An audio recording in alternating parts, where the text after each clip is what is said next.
Hello, friends, and welcome back to Marvel Contest of No Sleep. I am your sleep-deprived dad. Back for another war video. We've fallen down to 85th in Platinum 3.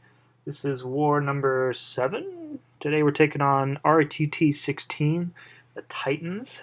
So let's get right into it. So going in with a little bit of a different team.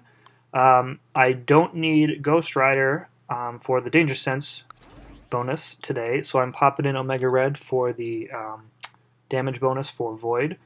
Keeping Blade on the team because we have a Magic Mini today to deal with, and Blade is the cheat code for all things Magic. So first up we have a Hela on the Immunity node. Funny story about Hela that this reminds me of. So my daughter, who was almost 3, is a big fan of Hulk Ragnarok, the movie, or not Hulk Ragnarok, Thor Ragnarok, the movie, and she likes it because her favorite part is when Hulk comes out of the hot tub and you see his bare butt on screen. So she likes to say that Hulk has a big butt. So we watch that movie several times a week in our house because just can't get enough of Hulk's big butt, I guess. But yeah, Hela, nothing going on here. So no dupe, so I don't have to worry about the indestructible at the end. The extra damage from Omega Red is putting in some work here. Just makes these fights go a little bit faster. It's only, I think, a 10% damage bonus per unique debuff, so it's not a lot, but it is noticeable. I think in the long run, it'll save me some chip damage, and just end fights that much faster. If I had a 5-star Omega Red, I have stuff waiting to take him all the way up to rank 5 and awaken him. I could take him up to Sig 200 pretty much immediately at this point.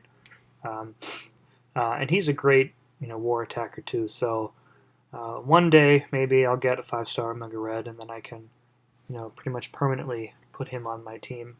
I'd like to try him out against like Kingpin on Buffet, for example. Alright, so we've got a unduped King Groot. First time we've seen him here this season on this node. Buffet is good for King Groot on this node because he has a massive health pool. But against Void, there's really nothing going on. As long as you get the debuffs to stick by landing them when his Fury is in cooldown. So there I get a Petrify up right away. As long as I don't screw up, the fight is pretty much over at this point. He did proc quite a few Furies during that cooldown phase. He already used one to shrug off a debuff. Pull off a cheeky intercept there.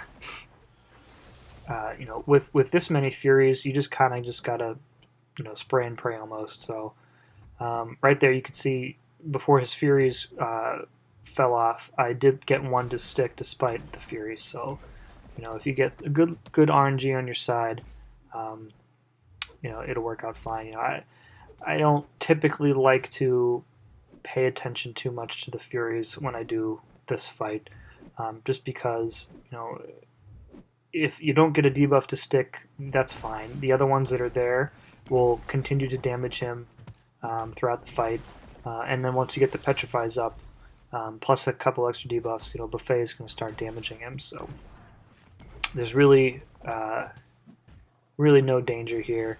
And I'm so full on health here, 96%, that I didn't even want to, do the trick where you take an armor break just to heal up with willpower, because I really didn't think that there was going to be enough time before he died to get up to 100%. So didn't think it was worth it this time around. So King Groot goes down.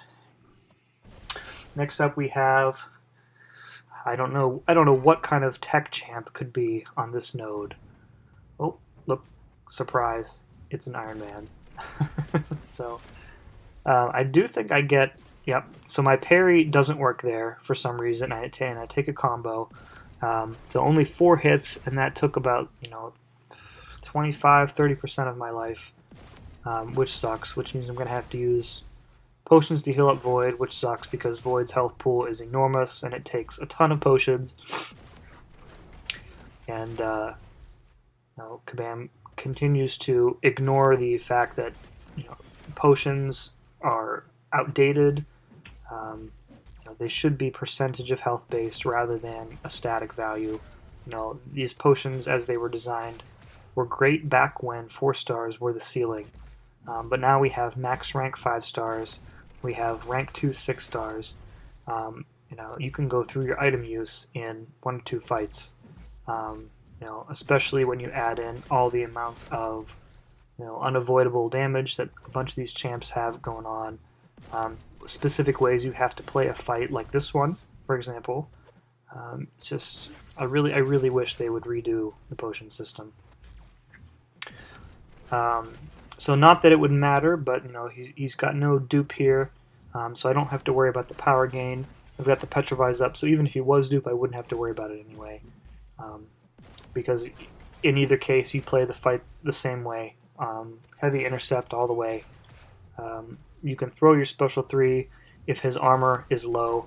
Otherwise, he's going to negate a lot of the damage. And typically, it's safer just to not use your special 3 at all. Not safer, but faster, because the timer doesn't pause during them. So you can see he's about down with a minute left. So I really do think that the Omega Red synergy is helpful in fights like these.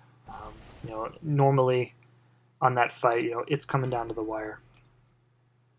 So I expected this to be like another Havoc or a Mr. Sinister, but it's a Sabretooth, as you can tell by the 0 there.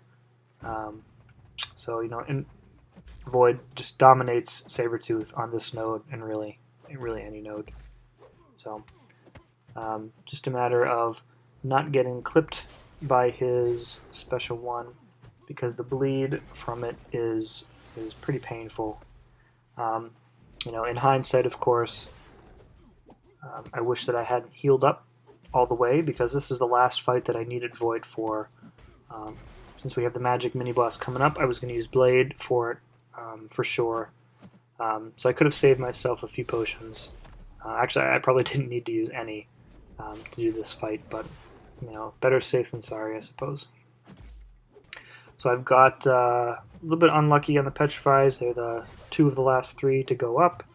But now his healing is off, and he has taken extra damage from his regen thanks to Despair. Fear of the Void is up. He's backing off. He loves to throw those special ones when you back off. I feel like the closer you are, the less likely he is to use them. So, and there he goes. Alright, last but not least, we have a magic, and this is the Recovery Strike Back. So the strategy here with Blade is, since you're getting such a massive attack increase and you are decreasing the chance of proccing Limbo, I don't think I throw my specials at all on this fight. Just because, in case I get unlucky with the Limbo, and you can see it damages you for quite a bit if you proc it. I can use my energy to heal me with the regen. So we're 20 seconds in. She's pretty much half dead already. My hits are I'm 5k medium crits is pretty great. And it's just cycle back off when you see the Limbo proc, because otherwise you're just giving her free energy. Nothing else going on here. As I said before, Blade is like a cheat code for this fight for Magic. So and it's even better that you don't need Ghost Rider or Dormammu along to give her the Danger Sense bonus.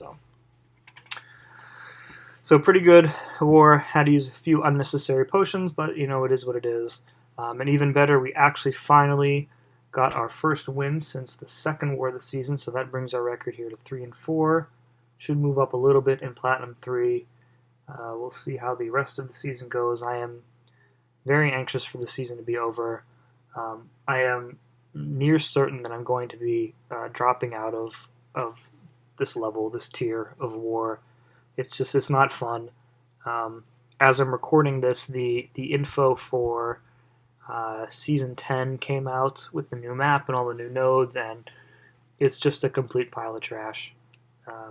How difficult it's going to be, and how they don't want Alliance is finishing the map 100%, but they won't turn off item use either, which I think would solve the problem as well. So war sucks. I don't want to do war anymore.